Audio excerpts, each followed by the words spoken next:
All right.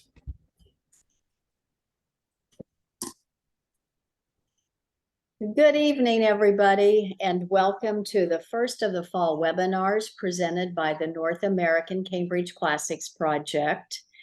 And on our website, you will find the topics and the schedule for the balance of the year. And I hope that you and your colleagues will join us for all of these upcoming webinars.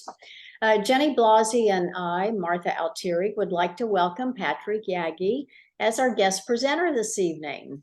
This is the third year in a row that Patrick has offered Teaching a Stage webinar, and his other Teaching a Stage webinars are archived on our NACCP website, cambridgelatin.org.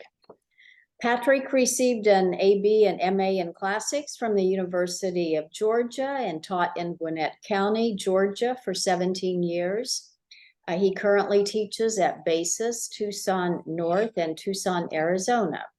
And this is his 23rd year of teaching and his 18th year of teaching the Cambridge Latin course.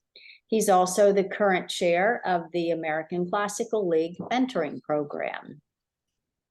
We are going to record this webinar, and the link will be posted on the NACCP website in a few days. And if you need a professional development certificate, if you would please email us training@cambridgelatin.org, we will get that out to you very quickly. And on that note, I'll hand it over to Patrick. Hi, everybody. Hey, and thank you very much, Martha, for the introduction. And it's great to be here. And I see Fred. Hi, Fred, and John. And I think we got I see Amanda, and we have an old friend from Georgia, Mr. Baker Pistor, Magister Pistor.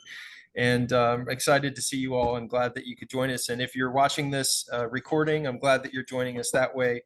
And we're going to start the year with stage 17. Really, you can start the year with any stage. And my hope is that what we discuss is this stage at any point in the year, but also just some good strategies for starting the year. And certainly all of us, I think, have already started our year. But 17, and if you have experience teaching the red book unit 1 and the blue book unit 2, I think you would know already that 17 is the perfect starting point. It's that perfect kind of stop start because we're going into this new area, Alexandria, and we were in Pompeii, and then we went to Britain, and now we're in Alexandria. And one of the things that I always joke around with my kids is that don't forget that for the next 2 months, 17, 18, 19, and 20, all we're doing is we're just sniffing roses. That's all we're doing. We're with King Kogidubnus, and we're hanging out in his palace, and we're sniffing roses as Quintus tells King Kogidubnus how we got here. And that is the perfect segue for my big thesis statement here for how to start your year in review, which is get into the story, get into the characters, get into the content. The language will come, and it will, and that's the reading method in a nutshell. If you make the storyline and the stories compelling, and you get the kids invested in it, the language will come, the grammar, the noun cases, and all of those kinds of things. And I just heard someone say that I can't hear. I know my mic is on. I think Jenny and Martha, you can hear me, right? A thumbs up. Yeah, I see Fred. So maybe one of our participants needs to maybe just turn their volume up or something. But I'll keep going and hope that we can all hear. So when you go to review, I think the least productive thing that we can do with this textbook series is review these grammar concepts in isolation, right? So you say, okay, well, we're going to learn the genitive in stage 17. So let's take 2 days and just work on noun cases, right? Or, hey, we just learned about relative pronoun clauses a couple stages ago. So let's do that. And so let's do an exercise where it's just relative pronouns and relative clauses. Those things are built into Cambridge. And if you've taught Cambridge a few times, I know I still notice new things, but Cambridge is written so well that those new concepts spiral in and then they spiral out. And you'll see this especially with the model sentences, the pictures and the captions that are at the beginning of the stage. And that's where I like to really try to impress upon my students, those new things. But the focus is on the story. I mean, it's a great story, right? We were in Pompeii, and then we escaped Pompeii, and then we made it to Britain, and then we met King Cogidubnus and Salvius and all of this other stuff. And now we're in Egypt, right? And so focus on that. What is happening to Quintus? What's happening to Clemens? Focus on those, and the language will come. And so as we talk about how to deal with stage 17, or really how to deal with the pacing of any stage, I'm using this schedule as a default. This is the schedule that I have, is that we meet 5 days a week, Monday through Friday, and we meet for about 50 minutes each class period. And generally speaking, we take about 2 weeks per stage. And I don't know about you all, but where I am, I have to give my tests on Wednesday, because the school tries to separate out. So like Wednesday is world language and math day for testing. And that's so that our kids don't have, 6 tests all in one day, right? So I'm really kind of, I really am sort of in that structure. So I either have to take, 1 full week, or 2 full weeks, or 3 full weeks. And so when I approach the beginning of a semester or the beginning of a year, especially the beginning of the year, especially everybody, and I know that this sounds familiar, when your students come back and they go, I don't remember anything.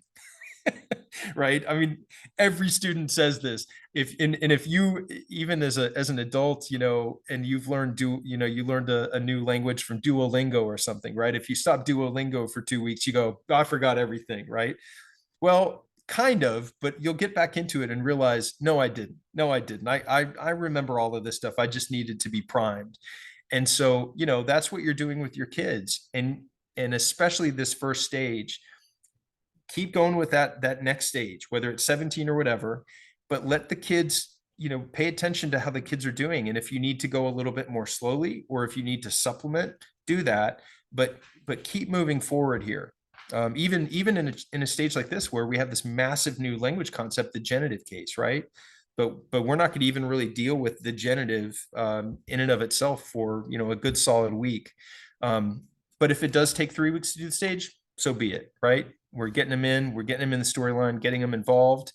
And so you don't need to write this down. And if you really want this, you can look at the video of it later, the recording of it later. But just as a general sense, the first week, we're going to get into the model sentences and some of those practicing the languages. We're going to look at that tumultuous 1 and 2 story. And then towards the end of the week, we're going to start looking at the about the language. And I always give a vocabulary quiz on Friday, and actually, sorry, I said Friday, but on Wednesday. And then week 2, we will essentially be consolidating everything. So we're consolidating and reviewing the genitive case. We're looking at ad templum, the last story there, and looking and consolidating the culture. But if I'm doing my job right, and the more that I teach out of this textbook, the more certain I am that I feel like when I'm doing it well, with culture, with language, with everything, it's all fused together. So like when we talk about culture consolidation on day 8, that's not me introducing the culture. That's me reviewing what I've been sort of sprinkling in all along. And so like, for instance, and of course we have a test on that 10th day, which for me would be that second Wednesday. So as we're sniffing roses and we're seeing Alexandria, we're looking at these what are officially sort of called the model sentences, but a lot of times people just call them the cartoons or whatever, but they're at the beginning of most of the stages. And I got to tell you, everybody, one of my big points that I hope that you take from this is that spend time with these things. Don't dismiss them. And it breaks my heart when I hear teachers say, oh, I just skip those, they're just little cartoons or whatever, or we spend 5 minutes on them and then we go off to other things. Y'all, I'll spend like a whole period talking about these things, because there's so much wrapped in there. And especially these are the stage 17 set of them. These are these model sentences at their best, because you've got these captions, and these captions have a lot of material in them. And if we're starting the year, remember, you've got a bunch of students who are telling you they don't remember anything, right? and we're reviewing vocabulary and we're reintroducing some of those language concepts, but you have these really involved pictures to bounce those narrations off of. And so, look at this picture, and we'll say, okay, it's Quintus de Alexandria. We're in Alexandria. And the first thing, you can't get away from it, is that lighthouse, everybody, right? And so we're going to talk about that lighthouse, and we'll talk about looking at that picture and going, okay, everybody, that's Alexandria, and we see that lighthouse there, but look behind it. Does that look like an Egyptian city to you? And you can talk about, no, it doesn't. And it's because it was settled by Alexander the Great in 331 BC. And then it was ruled by the Ptolemies for the next, 300 years. And by the way, everybody, you don't know this, but you don't know that you know this, but I know that you know this. You know who the last Ptolemy ruler is, and because it was Cleopatra, right? And you just make these associations, these culture and history associations with them, and the kids really connect with this. My experience is the kids always really like talking about this stuff. Look again, everybody, at that first picture with the lighthouse, and you see those two white lines there that are in front of that very kind of Parthenon-esque, Greek style temple in the Acropolis. And I'll tell them, you can go to New York today and see one of those, because those are Cleopatra's Needles, and one of them is in London, but one of them is in the US, and it's in New York Central Park. And so again, we're looking at these model sentences, looking at the pictures, and I'm infusing that culture into our discussion about it.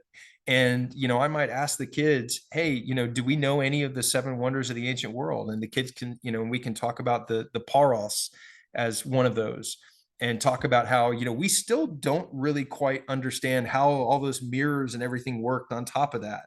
But just there's so much to talk about with these pictures.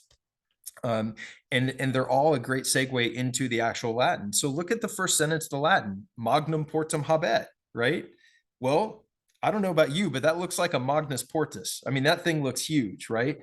And that huge paros there, that huge lighthouse, which by the way is in the second part of that caption, paros ingens, it really does demonstrate that.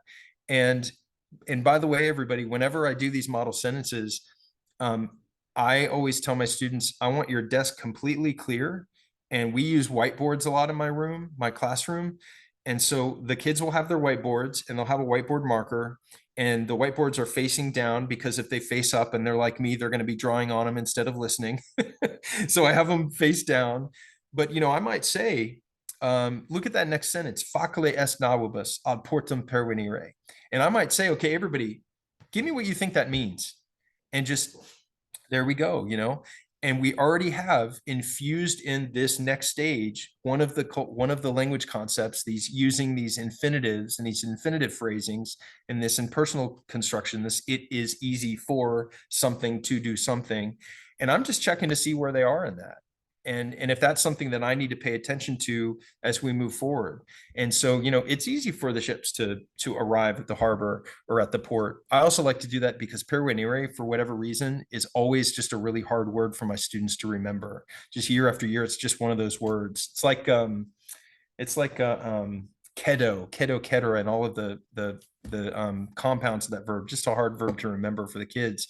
And then quod in hoc insula es pars ingens.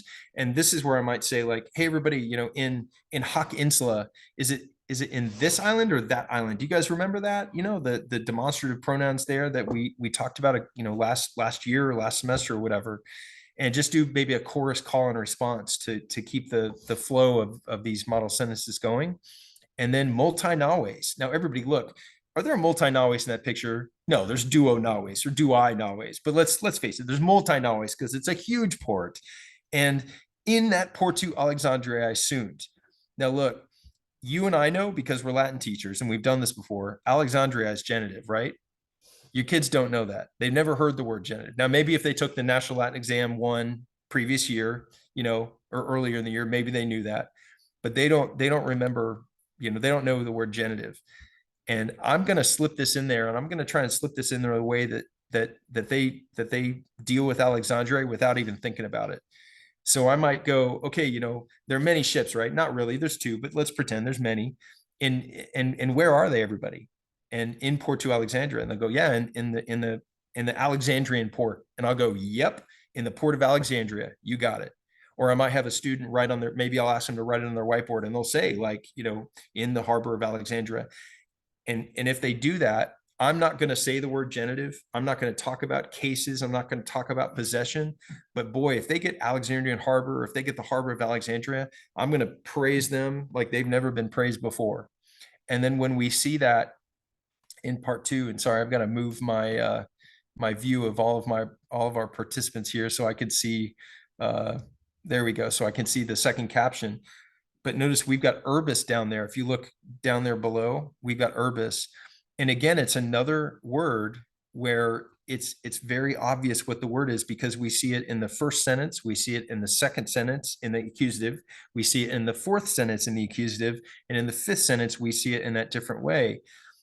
And again, I'm going to spend a ton of time in this picture and I'm going to say, okay, hey, everybody, what's going on in this picture? And they'll say in some way, shape, or form, they'll say a lot. And I'll be like, yep, look at that. I'm like, who's in this picture? And the kids will immediately, they'll say, oh, there's the soldiers. And I'm like, what kind of soldiers? And they say Roman soldiers. I'm like, yep, Roman soldiers. And then I'll make it a point again. What are Roman soldiers doing in an Egyptian city? And then, hey, didn't we just talk about it's more of a Greek city? So what are Roman soldiers doing there? And we can talk about Julius Caesar and Cleopatra and Augustus and all of that kind of stuff again, but just establishing that we have a Roman presence in there. And then to reinforce the whole Roman presence, look at the other people. They're wearing togas. I didn't know that Egyptian people wore togas. Well, they don't really, unless they've been Romanized, but we got Roman togas in there. And then we have some Serwi in there. We've got some Mercatoris in there, all of that. And so we're really going to deconstruct that picture and take a look at it. And then we're going to go to the caption and we're going to say, yep, that's a turbulenta urbs. Anybody turbulenta? What do you think that means? Turbulent, right? Rowdy, crowded, that kind of thing. And it's an ingens turba, right? Remember, it was a magnum portum earlier. Now it's ingens turba. And it is semper, semper, semper, always filling that city. And everybody, we got Mercatores, we got Serwi, we got the Milites there, and let's point them out, right? Now I might have my clicker with the little laser pointer, or I might have students go up there and point them out, that kind of thing. And then I might say, hey, what are the Mercatores doing? Right? They're ambulant. What are the Serwi doing? They're Korun. What are the Milites doing? They're Prokedun, that kind of thing. And then we can talk about the urban. But notice, I'm focused on the people in the picture and what they're doing in the picture. And I'm going to try and be clever about that paraweas urbis there. I'm going to try and be clever about that genitive. And I'll say, okay, those many soldiers, where like they're proceeding, where are they proceeding? Oh, they're proceeding through the city streets, or they're proceeding through the streets of the city. And again, if someone says city streets, I'm going to be like, yes, yes, yes, yes. And I'm going to just rephrase that for them through the streets of the city. I have to be honest, y'all, by this point, it's stage 17. And if I've taught them since stage 1, they know my shtick. And they know my shtick for these model sentences is that there's something new that I'm trying to get them to see. And I'm going to be exaggerative and I'm going to be, emotional about how I read it. And I'm going to really try to emphasize that new thing. So by the time we get to about the end of the red book, and by the time we get to the beginning of the blue book, and definitely by this point, they know my spiel, like they know my MO. And so, when they get to urbis here, they go, okay, Mr. Yaggy's up to something. And I think he wants us to pay attention to that urbis. And I'll tell you that one of the other really great things that the Cambridge book does here is besides urbis and that second caption, all of these are proper nouns. Now think about how smart that is, because we don't have to deal with the plural, and we get the idea of Caesaris, like there's Caesar or there's not Caesar. There's not really any other way to interpret that. There's pro templo Caesaris. In part 1, Alexandria. There's only really one way to interpret that with that proper noun, and it's one of the most genius ways to introduce this genitive here. In part 4, we get Barbally, I think, because again, my picture is kind of in the way. Whelan Barbally. And then in part 5, we get Servos Barbally. So every single time we come upon this, I'm going to emphasize that genitive without teaching the genitive, right? We get to that picture. Now, first of all, look at the culture in that picture. We got an altar, we got the columns there, we've got the temple. One of the things I always tell my students at this time is, we go through the caption and we talk about how this is Templo Caesaris, right? This is the temple of Caesar Augustus. And my kids, who at this point usually know about the triumvirate and the Civil War and Antony and Cleopatra and all this stuff, I'll tell them, and they love to hear this, that that temple was actually built to be a temple for Mark Antony. It was started as a temple to honor Mark Antony, but then when Actium happened and Antony and Cleopatra happened after that, well, Caesar, well, Octavian at the time comes in and eventually he finishes that building and he makes it a building to himself. And the kids think that's hilarious, right? They think that's great. And so we talk about that, so again, I'm reinforcing the Templum Caesaris part of it, but I'm not hammering words like genitive and possessive and all that stuff in there. I'm making it a natural part of that discussion. I also like the kids always point out that they got a 5 o'clock shadow on there. And we always talk about, well, remember, where did they come from? Well, they were on a ship. No, there's no barber on the ship, right? And there's no, you're not pulling your razor out. Those ships are doing this, right? You're crazy if you're going to pull a razor out and try to shave on that ship. So it was a sign that you were traveling quite a lot. So there's just all sorts of stuff to talk about. I hope that's really coming across. Notice in the fourth picture, we're going to be introduced to our man Barbalus here, and that house should look pretty familiar because it looks like Caecilius's house, right? So we got that kind of Roman atrium style house there that we have. And then again, another like Easter egg that I tell my students about is you've met Barbalus before. You don't know it, but you've met him before. Now, in the 6th edition that's coming out, they're going to make that really explicit. I mean, I think we even name him, but and they go, no, we. Oh, wait. Oh, sorry. I thought I heard a The noise. girls But are celebrating you today. oh yeah. Hey, Marla, I think your mic's on. Thanks, Marlene. Thank you. And the kid, so I go, you've met Barbalus before, and the kids go, no, we haven't. And I said, yes, you have. And they said, no, we haven't. And I said, okay, go back to stage 2. And sometimes I'll even pull out the red book and open it up, and I'll say, do you remember the amicus? Do you remember the friend that came over to Caecilius's house? Do you remember you remember there's the picture of him petting Cerberus, right? He's saying hi to Quintus. He's saying hi to, all of them. That's Barbalus. And they're like, what? Are you kidding me? That's Barbalus? I'm like, yes. So it's almost like an Easter egg that his house is like a Pompeian atrium style house, right? Because it reflects what Caecilius's house is.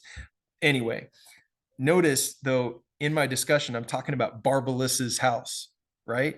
So when we get to Ad Whelan Barbali, it's natural. They get it, and I'm going to keep referring to Barbalus's house. And so we get to Ad Whelan Barbali, and they're like, oh, to Barbalus's house. I'm like, yep, there we go.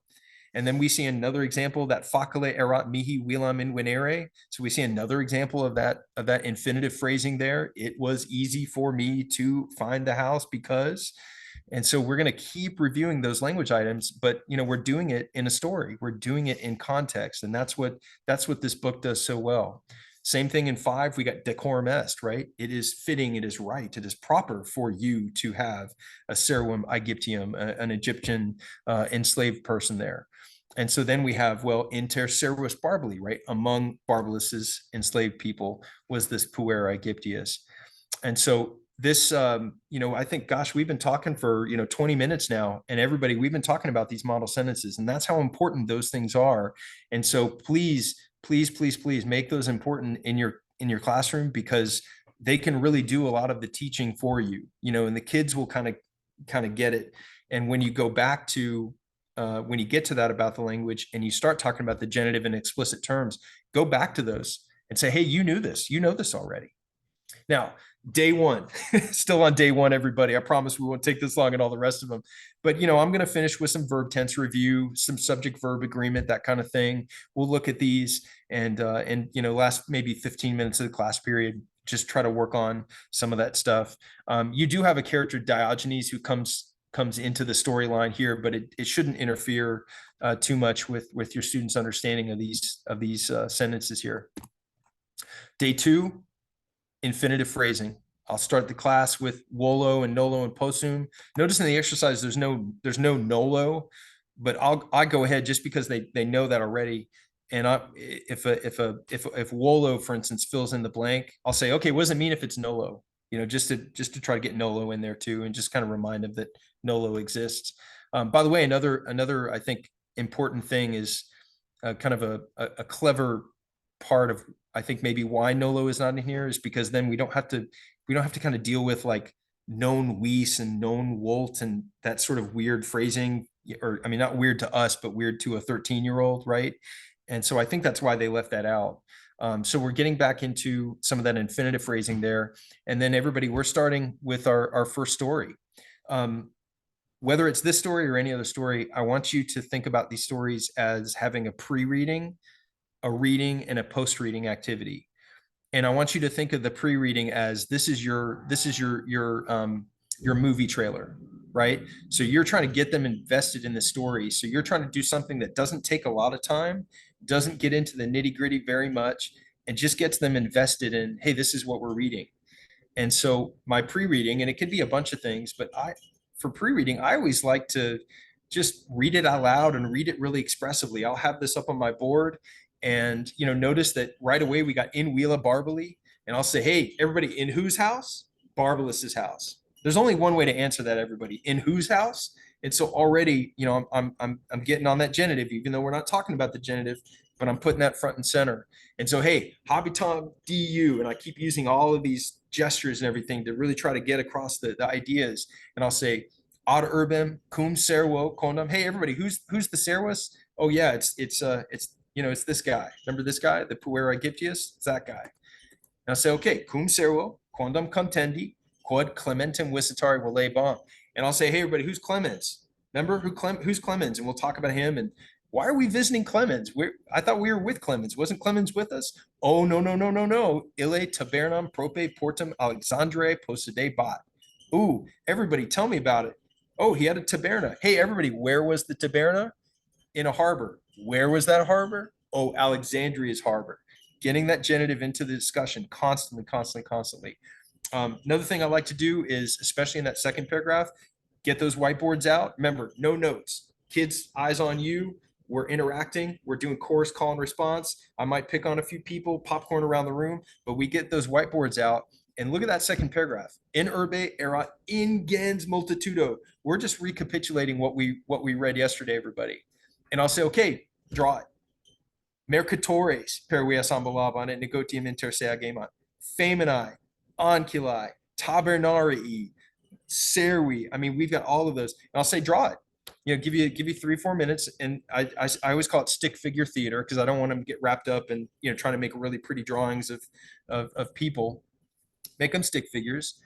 And then, like, one thing I like to do is, okay, we drew for 3 minutes or something. Now switch with a partner, and I want you to label all the people. Okay, so who are the mercatores, and how do we know that they're the mercatores? Well, because they're ambulambanting per the vias, and they're negotium inter se agebanting. Label the feminae, label the anculae. If they're not in there, if your partner forgot to draw them, go ahead and draw it in, and then label it.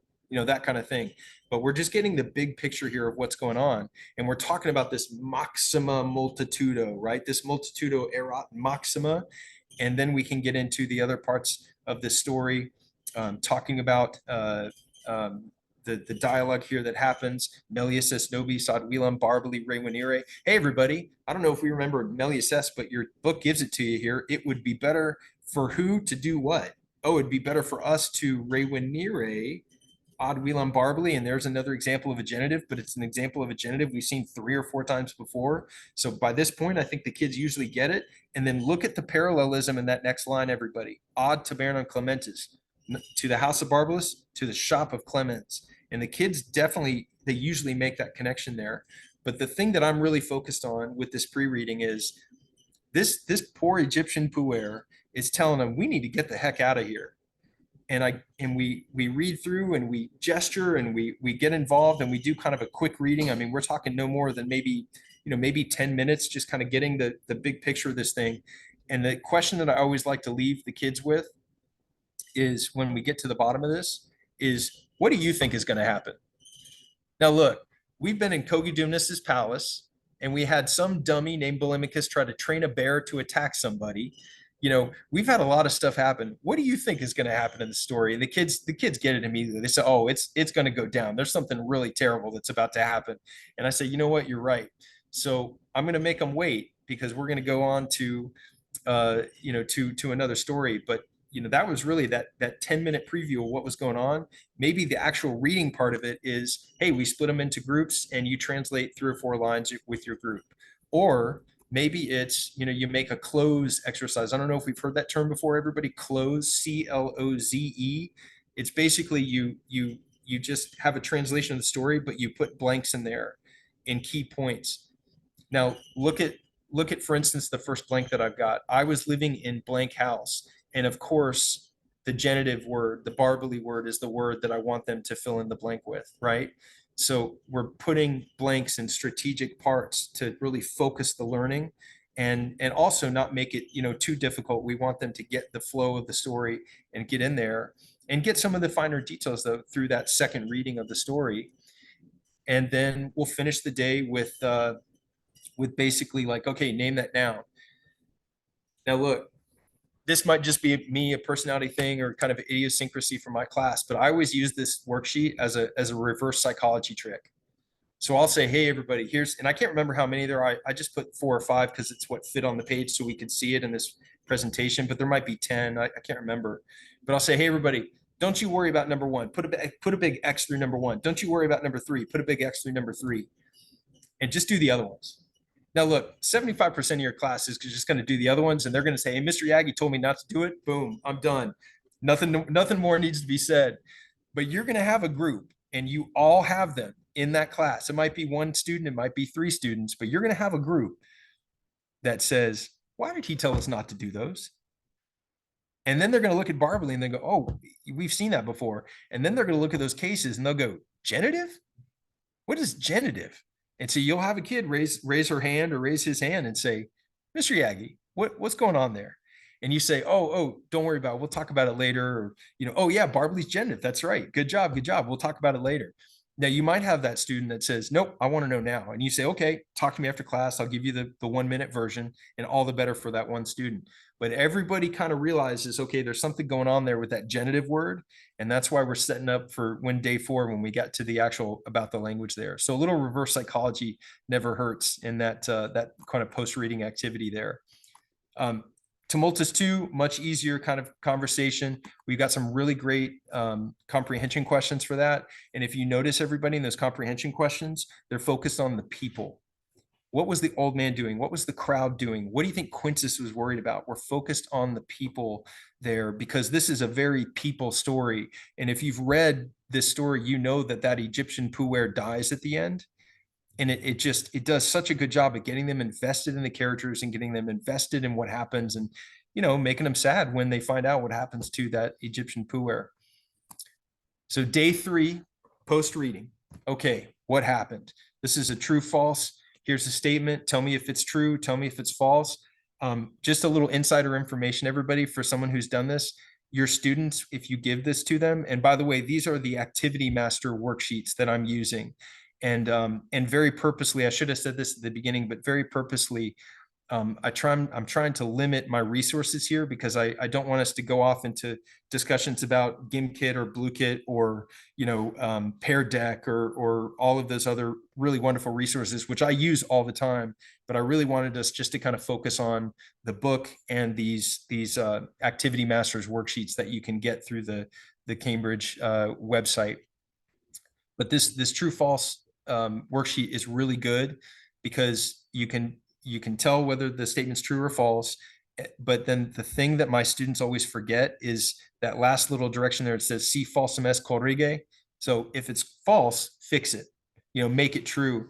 And they don't have to write out the whole sentence. They could, like, for instance, number 2, Nautai Perwesan Balaban. If you've read the story, it's not the Nautai that are doing that, it's the Mercatores. So just cross through Nautai and put Mercatores. They don't have to rewrite the whole thing. It doesn't have to be a very long and involved process there. It's just should be a quick post-reading thing that maybe takes 10 minutes or so, and they can work with a partner or whatever. But just working on that story. Now, after we've had, because remember, your students on day 1 said, hey, Mr. Yaggy, I don't remember any of this. I don't remember any vocabulary. Now, look, we've had 3.5 days where we've gone through those model sentences, those pictures with the captions. We've gone through the story. We've read a pre-reading, a reading, and post-reading. That vocabulary is coming back to them.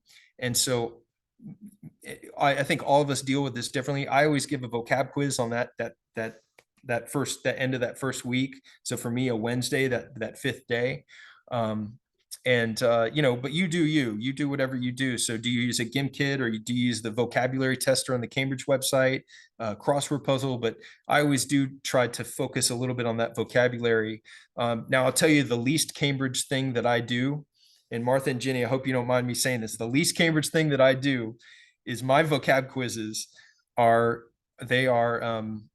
give the English. So like I would give from, and then I would have a blank or two blanks, blank, comma, blank, and the kids have to write an ah or ah. I know Jenny's like, she can't believe it. She's so mad at me. But it works. It just works. And it works not only because it helps their vocabulary, but for my students, at least in the way that my class runs, this is almost always a very positive grade. And I'll give the kids a copy of the quiz beforehand, say, this is what it is, because, it's fill in the blank. They got to know it. I don't worry about macrons or anything like that, and I do, to be honest, I do generally cross out a couple of vocab words, like for instance, like racisto.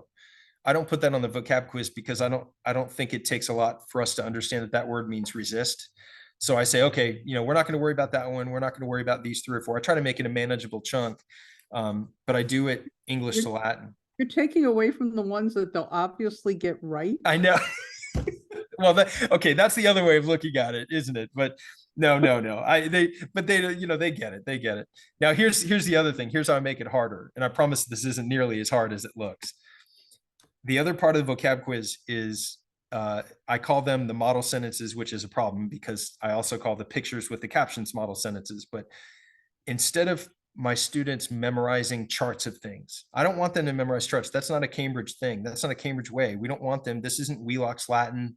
This isn't, another textbook that's very grammar translation. I want them to know these things in context. And I got to give a shout out to a great teacher. She has retired, but her name is Jenny Lindsay. And Jenny Lindsay is the person who came up with this. And I took her advice back when our Cambridge Facebook group was an email listserv. And she had this idea of, well, instead of memorizing these endings in isolation, why don't we give them just a sentence that I can, we all know, and I can utilize, and it gives those endings in context. Now, this looks really hard because it looks like a lot of text, but I promise it's not, because back in stage 2, I had them learn and memorize poeta statuam amat. And I had them learn amicus annulum amat, mater patrem, or mater infantem amat. And every time we learned something, I added to it. And so now in stage 17, when we've learned the genitive, I've added in athletai, athletarum, pueri puerorum.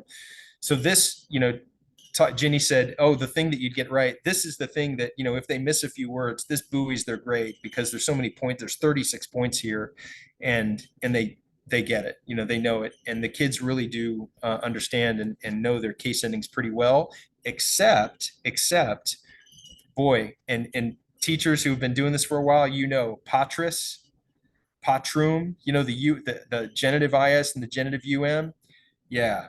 That's always a struggle, isn't it? Always a struggle, but that's okay. Puelli, the dative puelli, the genitive athletai, always. But that's where the model sentences help, because if the kid doesn't know what to do with that AE, I'll say, oh yeah, puelli. I'm like, oh, okay. That kind of thing. But that's me. So after that vocab quiz, the vocab quiz is on day 5, but so we'll talk about the vocabulary quiz and we might practice a little bit, but day 4, this is when we're getting to that about the language. Now, everybody, please hear me when I say this. When you get to that about the language, it should be consolidation. My goal is when we get to the about the language, they've learned it already. Like, my goal is that when they get to that page, they go, oh, okay. Here just all is, nice and chart or whatever, but I know this already. Now, Cambridge does something really smart, which is that they, like 80 or 90% of the genitives that they give in the stage, they're the singular versions. And it's because the singular versions are the problem in terms of memorization, in terms of recognition, they're the problem. No one, and I don't know about you, but with my students never have an issue when they see puellarum, servorum. And I'll tell you, leonum, always a problem. It doesn't matter if your student's a Latin 1 student or an AP student, that genitive plural always going to be an issue. But that plural is basically taken out of the equation while the kids are getting the grasp of the general idea. And I think that's really, really, really smart. Now, look over at the end when they show you the chart, everybody, and we see kiwis, don't we? And we see kiwium. Please do your kids a favor and do you a favor, and don't you dare utter that thing, I stem. Don't you dare utter I stem. Okay. If a student, you got that one student that asked about it before, if that's that same student or that same small group of students says, Mr. Yaggy, what's up with that kiwium? All you say is, oh, well, sometimes they throw an I in there, but it's not a big deal. Now you might have that one student goes, it's a big deal to me. I want to know why. You pull that student aside, you sit them down, you open up Wheelock's Latin, you pull out the I stem chart and you go, these are called I stems. But y'all, I have to tell you, I have a bachelor's in Latin, a master's in Latin, and I'm a published author of the Latin book on Statius. I don't know the I stem rules. And if I don't know those I stem rules, you better believe I'm not going to have my students learn those I stem rules. So the deal is kiwium, it's got an I in front of it, but it's still genitive plural. It's not a big deal. And, for 90, 95%, maybe 100% of your students, it won't be. So you practice with that unit, the section 3 there, the sentences A through F, you practice with that, you consolidate that material, and then we're going to go to 5. We're going to consolidate our vocabulary with that quiz. We're going to review the genitive with another one of those activity masters worksheets. It's a really good one that consolidates the storyline with the genitive there.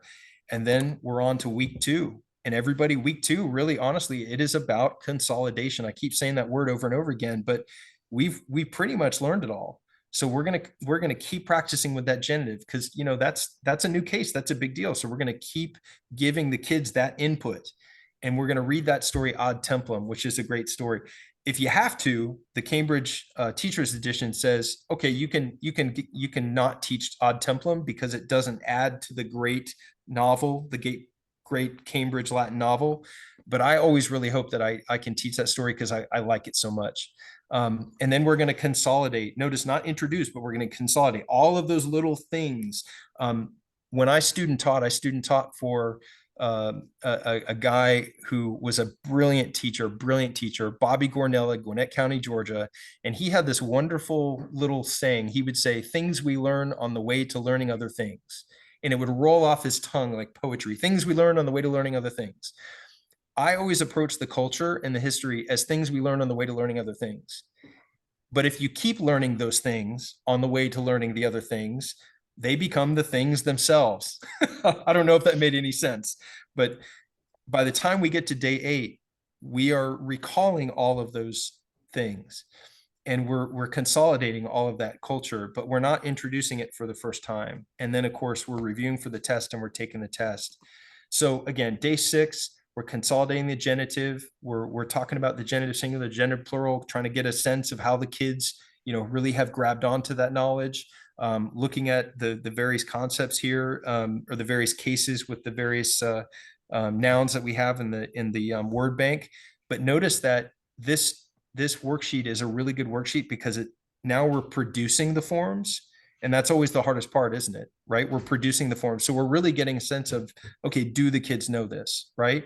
And if they can't produce the form, that's okay. This is the reading method. The whole thing is to recognize, right? To recognize the forms.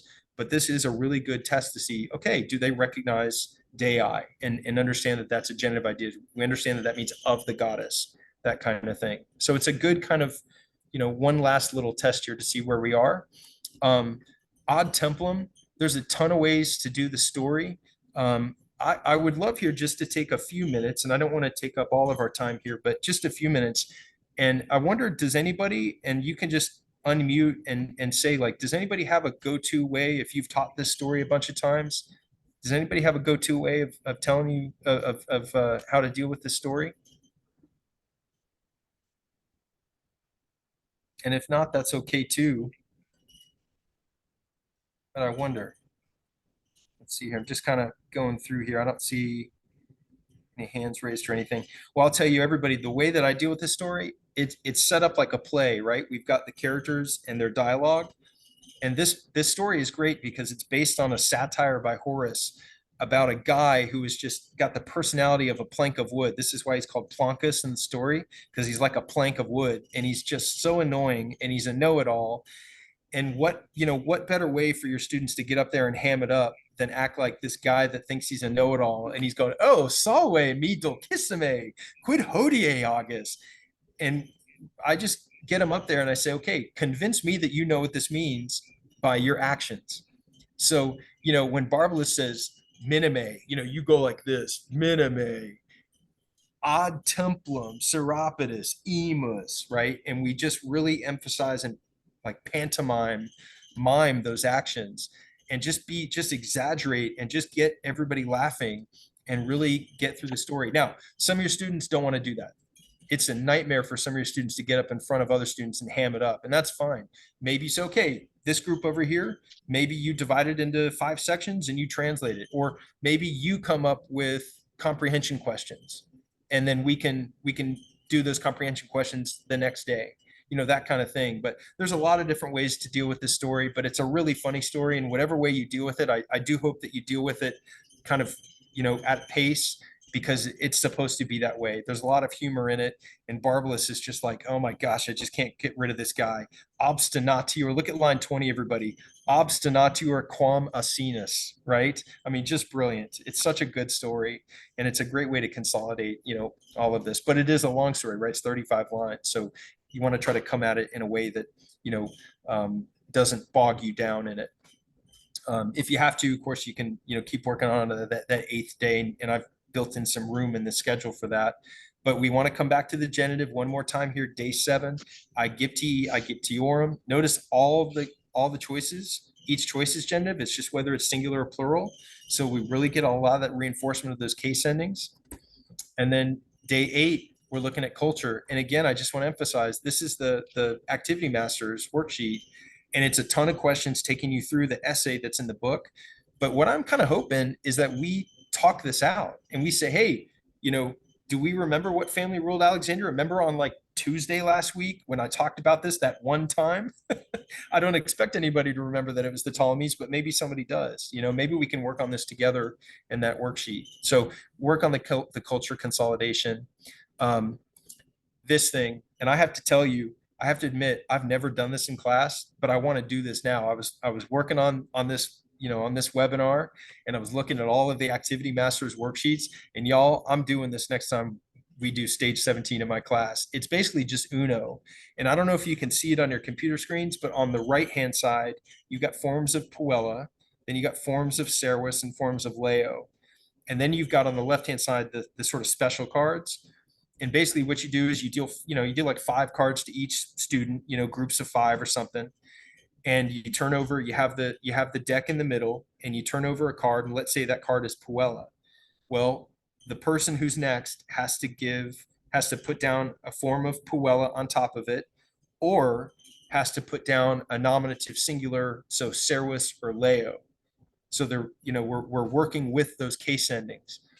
And if they don't have either of those, then they have to draw a card, and the person who gets rid of all their cards first wins. And so it's exactly like Uno, but it gets them working with all of those case endings and thinking about all those case endings, and it gets them to have some fun here on day 8 of talking about case endings, and they got a test coming up. And so day 9 is review. I picked out this Activity Masters worksheet because it combines, again, the culture and the language. But I'm doing on my test, and I'll come up to it here. These are the Cambridge tests, the published tests, and there's always a story that they've never read before, but it's based on the story. And for me as a student, I know that would have freaked me out. Oh my gosh, it's a story I've never read before, and I don't have any control over it. So what I do is I always make a gim kit of the vocabulary that's in that story. And so one of the things that I let my kids do is I try to make that last day kind of on their own, and they work on whatever they want to work on. And so I always give them a gim kit, a vocabulary quiz game of the vocabulary in that story, and it makes them feel a lot better about that idea of, oh, I'm tomorrow when it's a test, I'm reading a story I've never read before. So that's one of those review items that I use there. And then of course you got test day, and you want to try to test how you teach, right? So we did a lot with stories. So there's going to be a story on the test, and that's going to, for me, that's going to take up about, half the test. Comprehension questions, language questions pulled out of that story. And then I'm gonna test a little bit on the cultural material that we read. Now, everybody, I'm not gonna get crazy and minute. I'm not gonna ask, hey, what year did Alexander found Alexandria? That's, to me, that's a little bit too much. But I'm gonna ask them about, like, maybe some general essay questions like we see published in there. So, hey, tell me what you know. I want to give them a platform so that they can show me what they know rather than me trying to pick apart what they don't know. I hope that makes sense.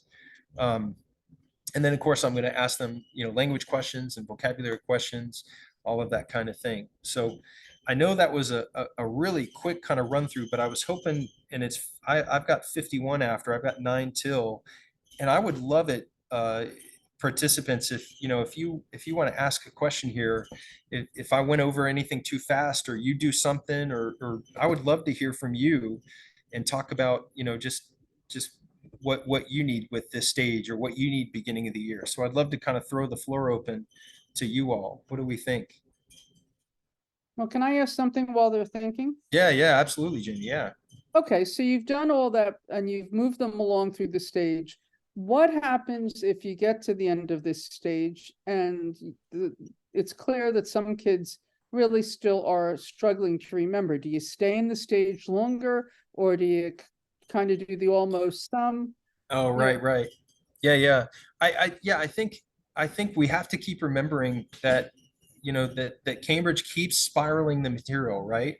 So, you as a class, you would go forward into 18, you would keep working, but I'm gonna keep a little mental note, or honestly, maybe a physical list of, okay, these are the concepts that my students are having trouble with. And so when we get into 18, I'm gonna keep pressing on those, right? Like, for instance, in this stage, if my students were having trouble with those infinitive phrases, I'd have that in my head. And every time we got to one of those infinitive phrases, because Cambridge has done my work for me, I don't have to create a new worksheet of a bunch of infinitive phrases because they're all in the stories.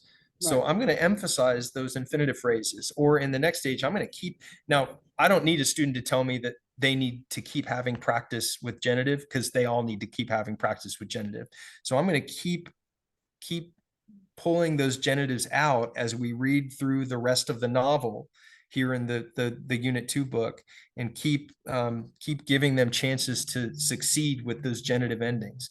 I mean, my goodness, my AP students still need practice with that third declension genitive plural, so we're going to keep going on, but I'm going to keep a list of the things that I do. I'll tell you one other thing that I do is, with the tests, I always look at what the most missed items are, and I do an extra credit quiz of those most missed items, and I'll do like a little reteaching of them, and then I'll give them the quiz. And if they can show me that they've learned those concepts this second go round, I'll give them extra credit for, however many answers that they get right.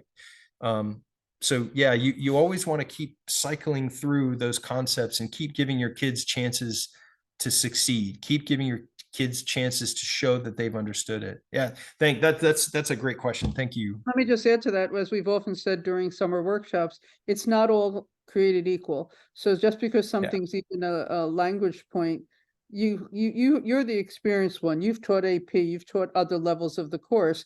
There's some things you're just never going to see all that much, or you don't have to be super freaked out about. I didn't want to take Yeah. everybody else's time. So now, please, other questions? What questions do y'all have? I've been talking for a long time, and I'm sorry about that. But what questions do you have? Or thoughts or comments? Yeah, absolutely. Anything. Okay. Well, Okay. we'll tell you what. I don't want to put everybody on the spot, but I've got my email up there, and please, everybody, you are welcome to email me any questions you have about this. And my YouTube channel, I've got some tutorials. In fact, there's a tutorial on the genitive case for stage 17 there, and you're welcome to steal that. But please let me be a resource for you. So, if tomorrow you think of something, or next year when you teach stage 17, you go, hey, I remember that Yaggy guy did that webinar.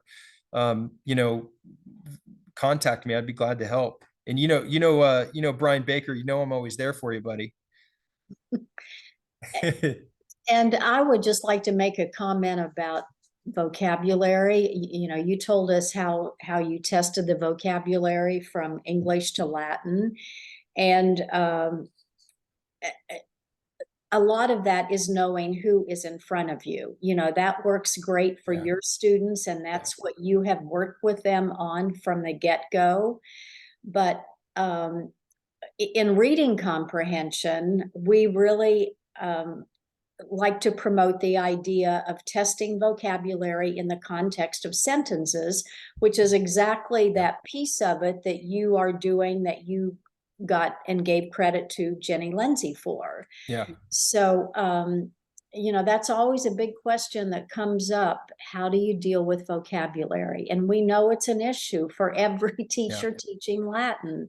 And so much of it is just about knowing your kids and who's in front of you. And if you got nothing else from Patrick's webinar this evening, I hope you realized that it's all about that interaction with the kids on a day-to-day basis, every single day. Those kids are not sitting in class doing a workshop or a worksheet or going home and doing more worksheets. He's interacting with the kids every single day. Yeah. And Martha, can I add an alternative to the vocabulary? And I do this with my AP class. And to be honest, this is the best improvement to my AP class that I've done in a decade. Every single class period starts with a GimKit vocabulary quiz. And the first 5 minutes is we take a GimKit vocabulary quiz over the vocabulary that they're learning, that they're going to interact with that day. And with Cambridge, if I had an unlimited amount of time, what I would do is I would create a vocabulary set where, just like what Martha's talking about, I wouldn't just put the Latin vocabulary word there. I would put the sentence with the word underlined and then have you pick out the correct English meaning, right? And we would do that at the beginning of the period. And then get into the tumultus story, or the, into Barana story, or whatever it is. And what happens when you do that, if you do that on a daily basis, the high frequency vocabulary comes out naturally because they're getting it at a higher frequency. The I don't know, the very low frequency words, they have it in their short-term memory, and it makes it easier to read that day. But then, we don't have to worry about that. But that GimKit thing where I do it every single day, has been the biggest positive change that I've made to that advanced curriculum. And if I had an unlimited amount of time, I would do it for Cambridge. I really would. So I appreciate, Martha, you revisiting that. Yeah. And I would like to add one other thing. I think too, we have this American thing that if the kids don't remember every word, that it's either a failure on their part or a failure on our part. And frankly, for comprehension's sake, there's a lot of words, even words that are high frequency, that sometimes you just don't remember. And the best way to get them to remember them is to feed the word and move on, and then come back to it at some point and ask the kids what it means, and, help them to use it in a sentence, all that kind of interactive stuff that you're talking about. Having, like, when you mentioned per wenit, the reason per wenit's so hard for them is the last time they saw that was in stage 12 with somebody arriving at the town during the volcano. That's right. Yeah. So it's, we can be like, oh my gosh, can't you see that's Wenio and per, what's wrong with you? I know, right? I have the same thought process. It's Wenio, come on. Or you can be like, okay, well, we know Wenio, can you see Wenio in there? That means to come, and this is to come towards, or right, or you can just say, guys, it means arise, move on. There's a lot of layers to this whole vocabulary thing that we put on ourselves and on them too. Yeah. Yeah, no, those are great points. Is to just go through a story that you read that day, and I mark up my book with the words that are going to be at the end of the stage, and I'll say, okay, in line 2, what did nawem mean, or whatever word we're in, what did such and such mean, or can you find me the word for ship? Usually I do the Latin though. Those are all ways to trigger for them. This is important. Yeah, that's great. Everybody, thank you so much for joining us this evening. Thank you, Patrick. That was really terrific. Really well done. everybody, I hope you got a lot out of this. And as I said earlier, if anybody needs a certificate, professional development certificate for this evening's presentation, just email us training@cambridgelatin.org and we'll get a professional development certificate out to you. And this webinar will be up on the Cambridge website in a few days if you want to go back and review it. So thank you again, everybody. Have a great evening and good night. Thanks, everybody. Appreciate you.